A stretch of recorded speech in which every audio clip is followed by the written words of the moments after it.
I showed you is I have the pipe tied off both left and right, so it cannot come uncoupled that way, but it can come uncoupled up and down. So if it comes, we have to do this again. We're going to tie it up to here and down to the bottom.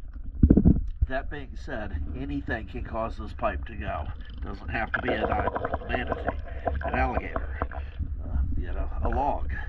Who knows?